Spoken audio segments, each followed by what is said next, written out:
नमस्कार मित्रों, मैं पंडित चंद्रेश कौशिक। हमारी सीरीज चली है एपिसोड नंबर 22 की, जिसे हम बात कर रहे हैं भृगु संहिता की। भृगु संहिता के अंतर्गत आज हम बात करने जा रहे हैं वृश्चिक लग्न के षष्ठम भाव में केतु स्थित हो तो उसके क्या फलादेश होंगे। प्रथम भाव में 8 नंबर का मतलब होता है वृश्चिक लग्न, और वृश्चिक लग्न में जब कभी भी केतु षष्ठम भाव में स्थित हो जाता है तो सामान्यतः नकारात्मक ही फलों को प्रदान कर देने वाला ग्रह बन जाता है। देखिए, इससे पूर्व की सीरीज में इसकी एपिसोड नंबर 21 की सीरीज में हमने राहु की चर्चा करी थी। राहु पर 144 वीडियो हमने तैयार किए थे। उसमें हमने प्रत्येक वीडियो में राहु और केतु के सिद्धांतों की बात करी थी। तो इस वाली सीरीज में हम उन सिद्धांतों को रिपीट नहीं कर रहे हैं, यहाँ पर केवल और केवल हम फलादेशों पर ही चर्चा कर रहे हैं। राहु और केतु ये दोनों ही अपने फलों को 3 प्रकार से प्रदान कर सकते हैं। प्रथम तो ये जिस भाव में स्थित होते हैं उस भाव के अनुसार अपने फलों को प्रदान करते हैं। दूसरा, जिस राशि पर स्थित होते हैं उस राशिपति के अनुसार अपने फलों को प्रदान करते हैं। और तीसरा, जिस ग्रह के साथ स्थित हो जाते हैं उस ग्रह के भी फलों को एब्जॉर्व करते हुए अपनी भोग दशा के दौरान प्रदान कर देने वाले बन जाते हैं। चलिए बात कर लेते हैं एक करके। प्रथम तो यह षष्ठम भाव में स्थित हो रहा है तो षष्ठम भाव के फलों को प्रदान कर देने वाला बन जाता है। षष्ठम भाव होता है रोग, ऋण और शत्रुओं का कारक। वह व्यक्ति के रोग, ऋण और शत्रुओं की वृद्धि कर देने वाला ऐसा केतु अपनी भोग दशा के दौरान हो जाएगा।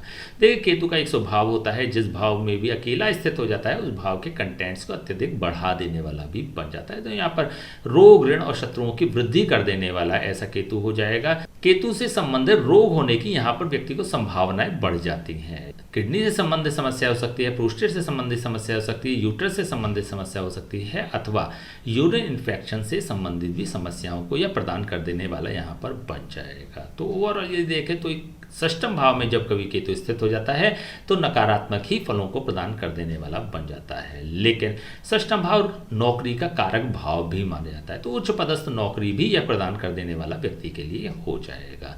चलिए इसकी दूसरी अवस्था पर हम बात कर लेते हैं। केतु जिस राशि पर स्थित हो रहा है उस राशि के स्वामी की कुंडली में जो भी स्थिति होगी उसी के अनुसार केतु भी अपने फलों को प्रदान कर देने वाला यहाँ पर बन जाएगा। केतु मेष राशि पर स्थित हो रहा है। मेष राशि का स्वामी मंगल होता है, तो मंगल की आपको स्थिति को देख लेना चाहिए। यदि मंगल शुभ स्थानों में बैठा हुआ है तो केतु भी शुभ ही फल प्रदान कर देने वाला होगा, अन्यथा की स्थिति में केतु नकारात्मक फल प्रदान कर देने वाला यहाँ पर बन जाएगा। यदि प्रथम भाव में ऐसा मंगल स्थित हो जाता है तो ऐसी स्थिति में षष्ठम भाव के सापेक्ष कुछ बेहतर फलों को भी यह प्रदान कर देने वाला बन जाता है। देखिए, रोग, ऋण और शत्रु तो व्यक्ति को प्रदान कर ही देगा, क्योंकि यहाँ पर अब लग्न भाव से भी षष्ठम भाव का डायरेक्टली कनेक्शन बन रहा है। लेकिन धन के सापेक्ष ये शुभ फल प्रदान कर देने वाला बन जाता है। धन की उपलब्धता को सुनिश्चित कर देने वाला भी यह हो जाएगा। मंगल यहाँ पर लग्नेश भी है। लग्नेश होकर जब लग्न भाव में ही स्थित हो जाता है तो ऐसी स्थिति में केतु भी अपनी भोग दशा के द्वारा व्यक्ति के प्रभावशाली व्यक्तित्व को सम्मान प्रदान कर देने वाला बन जाता है। एट में इसकी ऐसे लोग मान, सम्मान और प्रतिष्ठा को प्राप्त करने वाले भी हो जाते हैं। ऐसे लोग प्रतिभाशाली व्यक्तित्व के धनी भी होते हैं, अपने जीवन में उच्च प्रदर्शन करने वाले भी यह हो जाते हैं। लेकिन जैसा कि हमने बात करी कि रोग, ऋण और शत्रुओं से पीड़ित भी रहेंगे। रोग इन पर हावी रहेंगे, ऋण इन पर हावी रहेंगे, और इसी प्रकार से शत्रु पक्ष भी इनको पीड़ित करता ही रहेगा। यदि द्वितीय भाव में ऐसा मंगल स्थित हो जाता है तो ऐसी स्थिति में रोग, ऋण और शत्रुओं से धन को प्रदान कर देने वाला भी ऐसा योग हो जाएगा। देखिए, रोग का मतलब मेडिकल सेक्टर से जुड़कर ऐसे लोग कार्य कर सकते हैं। ऋण का मतलब बैंकिंग सेक्टर से जुड़कर भी ऐसे लोग उच्च प्रदर्शन करने वाले हो जाते हैं, अथवा डिफेंस से संबंधित या सिक्योरिटी से संबंधित फील्ड में भी ऐसे लोग, अथवा डेयर से संबंधित फील्ड में भी ऐसे लोग अच्छा प्रदर्शन करने वाले हो जाते हैं। यहाँ पर धन प्रदान कर देने वाला भी ऐसा केतु हो जाता है। ये तृतीय भाव में ऐसा मंगल उच्च का होकर स्थित हो जाता है तो ऐसी स्थिति में ऐसे लोगों को अत्यंत मेहनत, परिश्रम, पुरुषार्थ और संघर्ष कराने वाला ऐसा योग हो जाए। केतु की भोग दशा के दौरान ऐसे लोगों को अत्यंत मेहनत, परिश्रम, पुरुषार्थ और संघर्ष करना पड़ जाता है। ऐसे लोग बड़े जिद्दी होते हैं। अपने लक्ष्य को हासिल करने के लिए यह रात दिन एक भी कर देते हैं। लेकिन अनफॉर्चुनेटली केतु की भोग दशा के दौरान इनको शुभ फलों की प्राप्ति नहीं होती, बेहतर फलों की प्राप्ति नहीं हो पाती है। ऐसे लोगों का केतु वाला काल संघर्ष में ही निकल जाता है। इसके साथ ही व्यक्ति को रोग, ऋण और शत्रुओं से पीड़ित करने वाला भी ऐसा केतु अपनी भोग दशा के दौरान हो जाएगा। यदि मंगल चतुर्थ भाव में स्थित हो जाता है तो ऐसी स्थिति में व्यक्ति को सांसारिक भोगों की उपलब्धता को भी यह प्रदान कर देने वाला बन जाता है। केतु अपनी भोग दशा के दौरान व्यक्ति को वाहन, भूमि और भवन भी प्रदान कर देने वाला बन जाएगा। साथ ही रोग, ऋण और शत्रु भी प्रदान कर देने वाला हो जाता है। यदि पंचम भाव में ऐसा मंगल स्थित हो जाता है तो ऐसी स्थिति में व्यक्ति को मान सम्मान और प्रतिष्ठा प्रदान कर देने वाला भी यह बन जाता है, पद का लाभ प्रदान कर देने वाला, महत्वाकांक्षाओं को पूर्ण करने वाला भी हो जाता है। लेकिन ऐसे लोग रोग ऋण और शत्रुओं से पीड़ित ही बने रहते हैं। यदि षष्ठम भाव में स्वग्रही होकर मंगल स्थित हो जाता है, केतु के साथ स्थित हो जाता है, तो ऐसी स्थिति में ऐसा केतु अपनी भोग दशा के दौरान व्यक्ति को पीड़ित कर देने वाला हो जाएगा, स्वास्थ्य संबंधी समस्याएं प्रदान कर देने वाला हो जाता है, यूरिन इन्फेक्शन की समस्या प्रदान कर सकता है, किडनी अथवा प्रोस्टेट की समस्या प्रदान कर सकता है, अथवा महिलाओं में यूट्रस की समस्या भी प्रदान करने वाला ऐसा केतु अपनी भोग दशा के दौरान हो जाता है। ऐसे लोग रोग ऋण और शत्रुओं से पीड़ित बने ही रहते हैं।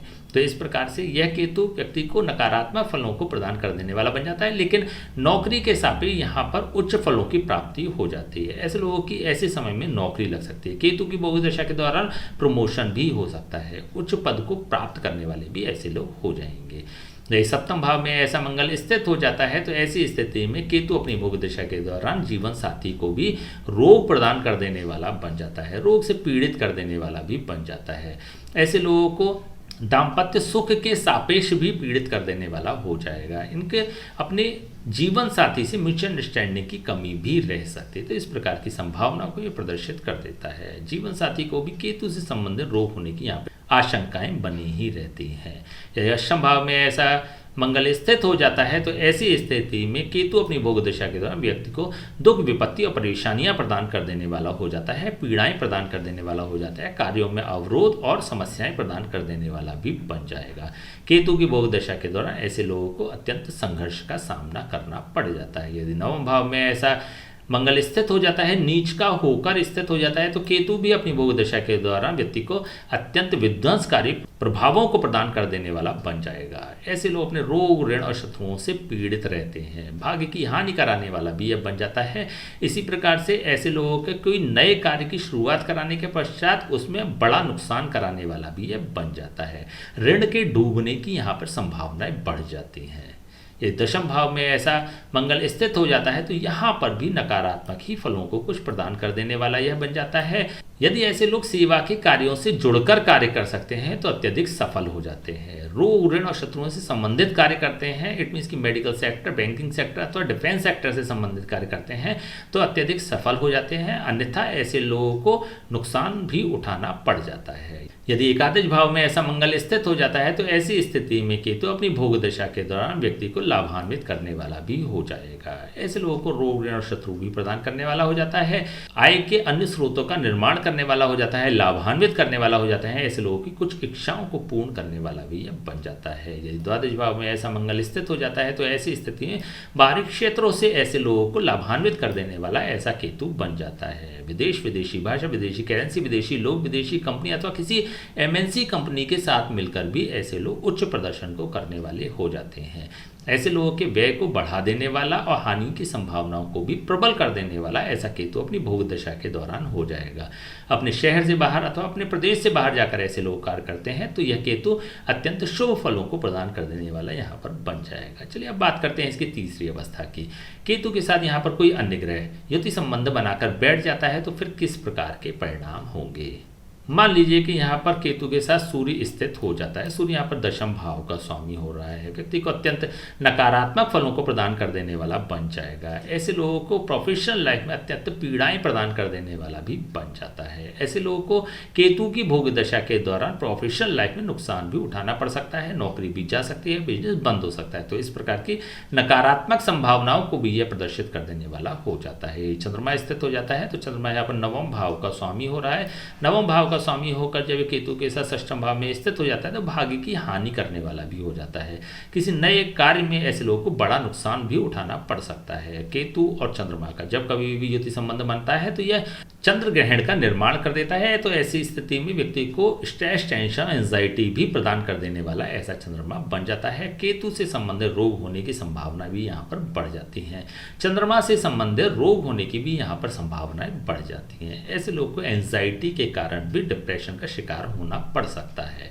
यदि मंगल स्थित हो जाता है तो मंगल यहाँ पर लग्नेश होकर षष्ठम भाव में जब कभी भी आ जाएगा और अष्टम भाव का स्वामी होकर ही अष्टम भाव में बैठ जाता है तो जैसा कि हमने पूर्व में भी बात करी, यहाँ पर कुछ मिश्रित फलों को प्रदान कर देने वाला बन जाता है। यदि बुध स्थित हो जाता है तो बुध यहाँ पर अष्टम भाव का स्वामी होकर, एकादश भाव का स्वामी होकर जब षष्ठम भाव में ही स्थित हो जाता है तो व्यक्ति को अत्यंत पीड़ित कर देने वाला भी बन जाता है कि तो अपनी भोग दशा के दौरान व्यक्ति को दुख, विपत्ति और परेशानियां प्रदान कर देने वाला बन जाता है। इसी के साथ कष्ट, समस्याएं और बाधाएं प्रदान कर देने वाला भी यह हो जाएगा। ऐसे लोगों की लाभ की संभावनाओं को भी यह समाप्त करने वाला बन जाता है। यदि गुरु स्थित हो जाता है तो गुरु यहाँ पर पंचम भाव का स्वामी होकर, द्वितीय भाव का स्वामी होकर जब षष्ठम भाव में स्थित हो जाएगा तो संतान को रोगी बना देने वाला भी यह बन जाता है। धन का खर्चा रोग, ऋण और शत्रुओं में करा देने वाला भी हो जाएगा। ऐसे लोगों के धन को परिवार के किसी सदस्य पे अथवा अपने स्वयं पर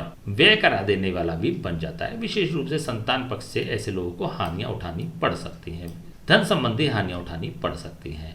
यह शुक्र स्थित हो जाता है तो शुक्र यहाँ पर सप्तम भाव का स्वामी होकर, द्वादश भाव का स्वामी होकर जब षष्ठम भाव में स्थित हो जाएगा तो बाहरी स्थानों से तो यह लाभान्वित करने वाला हो जाएगा, लेकिन सप्तम भाव के सापेक्ष यह नकारात्मक ही फलों को प्रदान कर देने वाला बन जाता है। इट मीन्स कि ऐसे लोगों को विवाह, जीवन साथी और दाम्पत्य सुख के सापेक्ष नकारात्मक फलों को यह प्रदान कर देने वाला हो जाएगा। ऐसे लोगों का अपने जीवन साथी से विवाद की स्थितियां रह सकती हैं।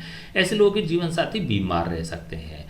केतु से संबंधित बीमारियां होने के भी यहाँ पर प्रबल योग बन जाते हैं। विशेष रूप से हम जीवन साथी की बात कर रहे हैं। किडनी से संबंधित समस्या, यूरिन इन्फेक्शन से संबंधित समस्या, प्रोस्टेट से संबंधित अथवा यूट्रस से संबंधित समस्याएं भी यहाँ पर हो सकती हैं। तो इस प्रकार की संभावनाओं को यह प्रदर्शित कर देता है। यदि शनि स्थित हो जाता है, शनि यहाँ पर तृतीय भाव का स्वामी होकर और चतुर्थ भाव का स्वामी होकर जब नीच का होकर षष्ठम भाव में स्थित हो जाएगा तो अत्यंत विध्वंसकारी परिणामों को यह प्रदान कर देने वाला बन जाता है। ऐसे लोगों के वाहन, भूमि और भवन को नष्ट कर देने वाला भी बन जाता है। ऐसे लोगों की मेहनत, परिश्रम, पुरुषार्थ को भी स्पॉइल कर देने वाला बन जाता है। ऐसे लोगों को बेरोजगार भी यह बना सकता है। तो तृतीय भाव के सापेक्ष और चतुर्थ भाव के सापेक्ष भी अत्यंत नकारात्मक फलों को प्रदान करने वाला यह बन जाएगा। चलिए बात करते हैं अब इसके उपाय, क्या उपाय हो सकते हैं। सर्वप्रथम तो जब आपको केतु का उपाय करना हो तो उससे पहले आपको 2 उपाय अवश्य ही करने होंगे। पहला तो आपको केतु स्थित राशि के स्वामी के अनुसार उपाय करना होगा। इट मीन्स कि यहाँ पर मंगल की हम बात कर रहे हैं। मंगल के फलादेशों को आपको देख लेना चाहिए, उसके उपायों को आपको समझ लेना चाहिए। मंगल पर हमने 144 वीडियो आपको प्रदान किए हैं। वृश्चिक लग्न के विभिन्न भावों में मंगल की स्थिति पर हमने 12 वीडियो तैयार किए हैं, तो आप अपने वाली वीडियो को देख लीजिएगा। हमारी प्लेलिस्ट में जाइएगा, आपको वीडियो भी मिल जाएगा और उसी वीडियो के अंत में आपको उपाय भी मिल जाएगा।